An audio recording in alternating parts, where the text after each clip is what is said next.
Hi friends, രാവിലെ ഞാൻ അരി വേവിക്കാൻ വെച്ചത് വെളിയിലാണ് കേട്ടോ. അരി തിളച്ച് വന്നപ്പോഴത്തേക്ക് ഞാൻ പിന്നെ നേരെ അതെല്ലാം വാറ്റി കേട്ടോ. ചോറെല്ലാം വാറ്റി വെച്ചിട്ട് ഞാൻ പിന്നെ നേരെ ചന്തയിലോട്ട് ഓടിപ്പോയി. ചന്തയിൽ നിന്ന് വീട്ടിലോട്ട് വന്നപ്പോഴത്തേക്ക് അമ്മ ശരിക്കും മീൻ കണ്ട് ഞെട്ടിപ്പോയി കേട്ടോ. അമ്മ ചോദിച്ചു, ഇത്രയും മീനോ? അപ്പോൾ ഞാൻ പറഞ്ഞു, ഇത്രയും മീൻ കിട്ടിയത് 150 രൂപയ്ക്കാണ്, 100 രൂപയുടെ അയല, 50 രൂപയുടെ ചാളയാണെന്ന് പറഞ്ഞു. പിന്നെ ഇന്നോട്ട് വൈകിയില്ല കേട്ടോ, ഞാനെല്ലാം കണ്ടിച്ച് അതെല്ലാം ഓരോ ട്രെയിലായിട്ടാക്കി മാറ്റി കേട്ടോ. അയല വേറെ, ചാള വേറെ. അതിൽ നിന്ന് ഞാൻ ചാള കറി വയ്ക്കാനായിട്ടും അയല പൊരിക്കാനായിട്ടും എടുത്ത് മാറ്റി വകുത്ത് തീർത്ത് വെച്ചിട്ടും പിന്നെ ബാക്കിയുള്ള എല്ലാം ഞാൻ ട്രെയിലാക്കി നിറച്ച് ഫ്രിഡ്ജിനകത്താക്കി വെച്ച് കേട്ടോ. 2-3 ദിവസത്തേക്ക് നമുക്ക് എടുത്തൂടെ, അത് ഉദ്ദേശിച്ചിട്ടേ. അയല പൊരിച്ചാലാണെങ്കിൽ എൻ്റെ മോള് ഒരു പറ ചോറ് തിന്നും കേട്ടോ.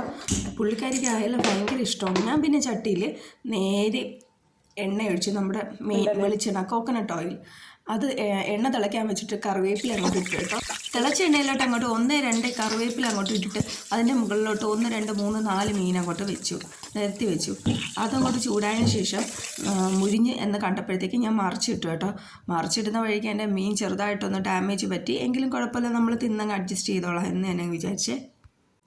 നമ്മൾ ഈ ഒരു സിനിമ പാട്ടുണ്ടല്ലോ, അയല പൊരിച്ചതുണ്ട് കരിമീൻ വറുത്തതുണ്ട്. അതിൽ പറയുന്ന പോലെ തന്നെ ഈ അയല പൊരിച്ചിട്ട് ചോറ് കഴിക്കുമ്പോഴുണ്ടല്ലോ നമുക്ക് മനസ്സിനൊരു സന്തോഷമാണ് കേട്ടോ, അത് ഫ്രഷ് മീനാണെങ്കിൽ.